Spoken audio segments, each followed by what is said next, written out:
ఇవాళ మన స్టూడియోలో ప్రముఖ ఆధ్యాత్మికవేత్త ఆస్ట్రోన్యూమరాలజిస్ట్ శ్రీమతి జయప్రద గారు ఉన్నారు. మేడంతో మాట్లాడదాం. మేడం నమస్తే. మేడం నమస్తే అమ్మా. శ్రీమాత్రే నమః.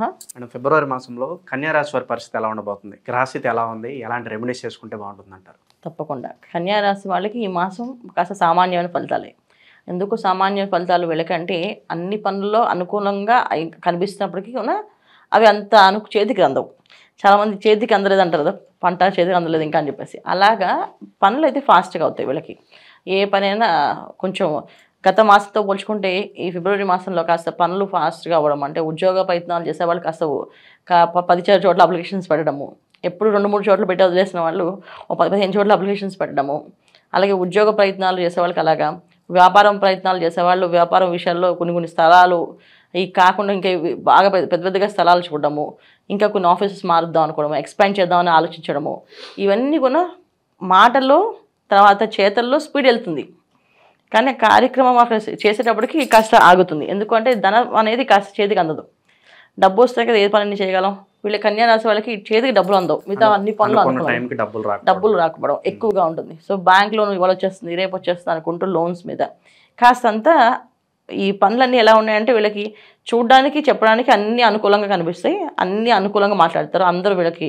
అంటే ఇంత ముందు కంటే ఈ గత మాసం కంటే ఈ మాసం వీళ్ళకి ఏంటంటే మనుషుల్లో కాస్త ప్రవర్తన, వీళ్ళు సహాయం చేసే మనుషులు రావడం కానీ, వాళ్ళు వీళ్ళకి సహాయం చేస్తాం అనుకుని నమ్మడం కానీ, నమ్మించడం కానీ అలా విధంగా జరిగే అవకాశం ఎక్కువగా ఉంది. సో పనులు ఫాస్ట్గా వెళ్ళే ముందుకు కానీ డబ్బు చేతికి అందదు. ఇది కన్యా రాశి వాళ్ళకి ఈ మాసంలో. అయితే వీళ్ళు చేసుకోవాల్సిన పరిహారం, చేసుకోవాల్సిన విషయం ఏంటంటే ముందు ఏ విషయమైనా తొందరపడి నిర్ణయాలు తీసుకోకుండా నిదానంగా ఆలోచిస్తూ పని చేసుకుంటూ వెళ్తే కష్టే ఫలే సుఖే. అంటే కష్టపడుతూ వెళ్తే అవుతుంది.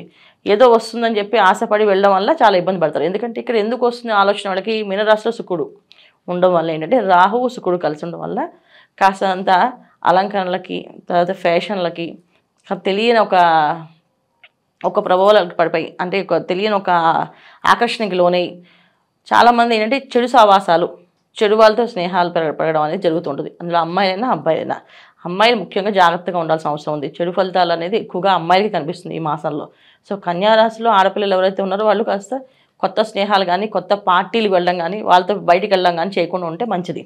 లేకపోతే వీళ్ళకి చాలా సమస్యలు ఎదురయ్యే అవకాశం వాళ్ళ వల్ల వస్తుంది. అందుకని జాగ్రత్తగా ఉండాలి. అలాగే అబ్బాయిలు కూడా కొత్త వాళ్ళతో పరిచయాలు చేసి పెంచుకోవడం, వాళ్ళతో కొత్తగా పార్టీలకు వెళ్ళడం కానీ, వాళ్ళతో పాటు కొత్త ప్రదేశాలకు వెళ్ళడం కానీ చేయడం వల్ల ప్రమాదాలు గురే అవకాశం ఎక్కువగా కనిపిస్తుంది. కనుక వెళ్ళకుండా ఉండడం మంచిది.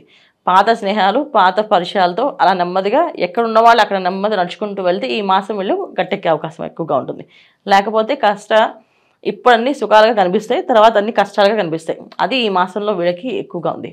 ముఖ్యంగా విద్యార్థులు. సో విద్యార్థులు చదువుతామని చెప్పి ఈ నైట్ టైం స్టడీస్ అని చెప్పేసి, ఈ కలిసి కంబైన్ స్టడీస్ అని చెప్పి ఏదో పేరు చెప్పి వాళ్ళు అంటే ప్రమాదాలకు పడే అవకాశం ఎక్కువగా కనిపిస్తుంది. ఎందుకు అంటే వాళ్ళు తెలియకుండానే ఒక ఆకర్షణ, ఇది ఏదో ఒక ఫోన్లో అవ్వచ్చు, ఇన్స్టాలో అవ్వచ్చు, దేంట్లోనే అవ్వచ్చు. విద్యార్థులు చాలామంది ఇబ్బంది పడే అవకాశం కన్యారాశి వాళ్ళు. ముఖ్యంగా తల్లిదండ్రులు చాలా జాగ్రత్తగా పిల్లలు పట్టుకొని చదివిస్తే కనుక చదువు అవుతుంది. లేకపోతే అబ్బాయిలు అమ్మాయిలు అందరూ కూడా కష్టపడే అవకాశం ఎక్కువగా కనిపిస్తుంది. దానివల్ల తల్లిదండ్రులు బాధపడాల్సి వస్తుంది. తల్లిదండ్రులకు చాలా ఇబ్బందిగా ఉంది. సో ఈ విషయాల్లో జాగ్రత్తగా ఉండాలి. కొత్త వ్యాపారాలు ప్రారంభం చేసేవాళ్ళు ఈ మాసం ఆగి కాస్త ఆలోచించి చేయాలి. వాళ్ళ జన్మజాతకంలో ఏ నడుస్తుందో దశ, అంత దశలు చూసుకొని వ్యాపారం మొదలుపెట్టడం మంచిది. ఎందుకంటే వ్యాపారం కూడా అనుకూలంగా కనిపిస్తాయి, కానీ కాస్త మోసపోయే అవకాశము, మోసపోవడమో మోసగించడమో జరిగే అవకాశం ఎక్కువ కనిపిస్తుంది. అంటే వీళ్ళు మోసగించవచ్చు, లేకపోతే వీళ్ళే మోసం చేయొచ్చు. వాళ్ళు ఏం కాదు అందరూ తప్పు చేస్తే మేము తప్పు చేస్తే ఏమైంది అని చెప్పి ఈ మాసంలో వీళ్ళకి అలాంటి ఆలోచన వస్తుంది. అంటే అలాంటి ఆలోచన రావడం వల్ల ఏంటి, తర్వాత పడేది శిక్షే. సో అందుకని ఇలాంటి ఆలోచనలు పడకుండా ఉండడానికి వీళ్ళు ఖచ్చితంగా జాగ్రత్తగా ఉండడం అనేది ముఖ్యం. ముఖ్యంగా తోటి ఉద్యోగస్తులతో కానీ, వ్యాపారస్తులతో కానీ, ఎవరితో అయినా సరే వాళ్ళకి అనిపించినట్టుగా మాట్లాడకుండా నిదానంగా ఆలోచించి మాట్లాడాలి. ఇక్కడ దశమస్థానంలో కుజుడు, దానివల్ల ఏంటంటే మనసులో ఏది ఉంటే అది బయట మాట్లాడడం అలవాటైపోతుంది. మామూలుగానే మాట్లాడతారు, దానికి ఇంకెక్కువగా మాట్లాడడం చేసేదాం అనేసి. సో ఈ మాసం అంతా ఏంటంటే జాగ్రత్తగా ఉండాల్సిన మాసం వీళ్ళకి. చాలా జాగ్రత్తగా ఉంటే కాస్త మార్పు అనేది జరుగుతుంది. లేకపోతే కాస్త ఇబ్బందులు నెక్స్ట్ వచ్చేవన్నీ కూడా కాస్త ఇబ్బందులు పడతారు. అందుకని జాగ్రత్తగా ఉండాలి. ఆకస్మిక ధన ప్రాప్తి కావచ్చు, అనుకోని ప్రయాణాలు చేయడం, ఇవేమన్నా కనిపిస్తున్నాయి మేడం? ఆకస్మిక ధన ప్రాప్తి అనేది జరుగుతుంది ఖచ్చితంగా. ఎందుకంటే శుక్రుడు రాహు కలిసిన కనుక తెలియకుండానే ఒక డబ్బు రావడము, దానికి వస్తుందని చెప్పి 1,00,000 వస్తుంది అనుకోండి, 2 లక్షలు ఖర్చు పెడతారు వీళ్ళు. ఇలాంటి జరిగే అవకాశాలు ఎక్కువ ఉన్నాయి. అందుకే జాగ్రత్తగా ఉండమని చెప్పింది. తర్వాత ఉద్యోగ ప్రయత్నాలు చేసే వాళ్ళకి ఉద్యోగం అనేది వస్తుందని చెప్పి డబ్బు కట్టమని చెప్పేసాను. ఆ డబ్బు వీళ్ళు కట్టడం, ఆ ఉద్యోగం రాకపోవడం, ఇలాంటివి జరిగే అవకాశం ఉంది. మోసపోయే అవకాశం ఉంది. సో అలాంటి విషయాలు జాగ్రత్తగా ఉండాలి. ఈ ప్రతి విషయంలో అంటే విదేశాల్లో ఉన్న వాళ్ళకి చాలా అనుకూలంగా ఉంది. విదేశాల్లో ఉన్నవాళ్ళు, తర్వాత వివాహ ప్రయత్నాలు చేసేవాళ్ళు, వివాహాలు జరగట్లేదు అనుకున్న వాళ్ళకి చాలా అనుకూలంగా ఉంది. వివాహాలు అవుతాయి. విదేశీ ప్రయాణాల్లో ఉన్న వాళ్ళు, విదేశీ ప్రయాణం చేద్దాం అనుకున్న వాళ్ళకి కూడా చాలా అనుకూలంగా ఉంది. అక్కడ ఉన్న వాళ్ళకు ఉద్యోగాలు, తర్వాత అక్కడ ఉన్న వాళ్ళకు కూడా సంతాన ప్రాప్తి, ఇవన్నీ బాగున్నాయి. అయితే కన్యా రాశి వాళ్ళకి ఈ మాసం అంతా ఏంటంటే సంతాన ప్రాప్తి, ఉద్యోగ ప్రాప్తి ఉన్నాయి. కాకపోతే కాస్త ఆలోచించి చేయాల్సింది. రాజకీయ సినీ ప్రముఖులకు ఎలా ఉండబోతుంది మేడం? రాజకీయ నాయకులు కొంచెం జాగ్రత్తగా ఉండాల్సింది. ఎందుకంటే తెలియకుండానే ఏదో ఒకటి మాటలు జారడము, మాట వదలడము, టంగ్ స్లిప్ అయ్యి మీడియాలో పెద్ద న్యూస్ లాగా వాళ్ళు మారడం అవుతుంది. అది రాజకీయ రంగంలో వాళ్ళైనా, మీడియా రంగంలో వాళ్ళైనా, ప్రముఖులుగా ఉన్న వాళ్ళు ఎవరైనా సరే కన్యా రాశిలో ప్రముఖులు ఉంటే మాత్రం వాళ్ళు చాలా జాగ్రత్తగా మాటలు తక్కువగా మాట్లాడడం మంచిది.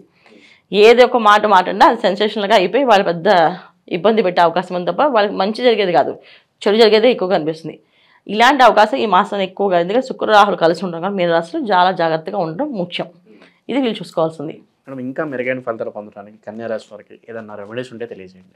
తప్పకుండా. వీళ్ళు కన్యా రాశి వాళ్ళు విష్ణు సహస్రనామ పారాయణ, ఎప్పుడు విష్ణు సహస్రనామ పారాయణ వినడము, విష్ణు సహస్రనామాన్ని చదవడము, అయితే ఓం నమో నారాయణ అష్టాక్షర మంత్రాన్ని చేసుకోవడం. కనీసం 108 తక్కువ కాకుండా చేసుకొని బయటకు వెళ్తే ఎటువంటి మాయలో పడకుండా బయటపడతారు వీళ్ళు. లేకపోతే ఏదో ఒక మాయలో పడి ఇబ్బంది పడే అవకాశం ఎక్కువగా ఉంది కనుక జాగ్రత్తగా ఉండాల్సిన అవసరం ముఖ్యం, ఎంతైనా చాలా అవసరం వీళ్ళకి. సో ద్వాదశ రాశులు అందరూ ఏంటంటే ఫిబ్రవరి మాసం అనేది చాలా అనుకూలమైన మాసం. ఎందుకంటే రవి మాసం, రవి భగవానుడు మకర రాశిలో రావడము అనేది ఒక విశేషం.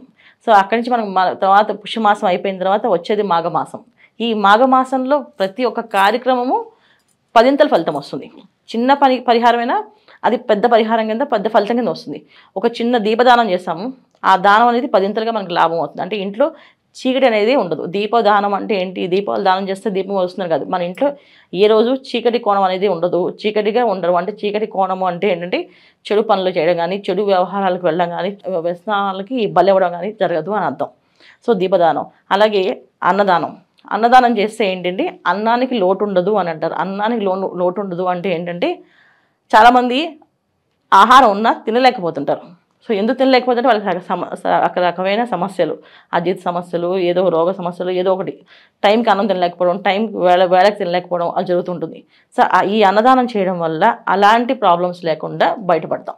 సో మాఘమాసంలో అన్నదానం, దీపదానం, తర్వాత చాలామంది నోములు, పూజలు, వ్రతాలు చేస్తుంటారు. దాంట్లో చాలామంది నోములకి పళ్ళు, పసుపు, కుంకాలు, బట్టలు, వస్త్రాలు ఇవన్నీ దానం చేస్తుంటారు. ఇవన్నీ కొన్ని చేయడం వల్ల చాలా మంచి ఫలితాలు ఉంటాయి.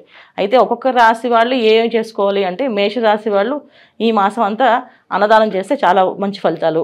అలాగే వృషభ రాశి వాళ్ళు ఈ మాసం అంతా చక్కగా వస్త్రదానం చేస్తే చాలా మంచి ఫలితాలు. మిథున రాశి వాళ్ళు పుస్తకాల దానం చేస్తే విద్య బ్రహ్మాండంగా సాగుతుంది.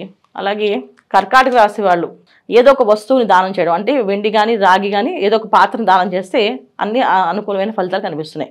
అలాగే సింహరాశి వాళ్ళు చక్కగా ఒక 10 మందికి విద్యాదానం చేయడం కానీ, ఒక విద్యార్థికి విద్య కట్టించడం కానీ చేయడం వల్ల మంచి ఫలితాలు ఉన్నాయి.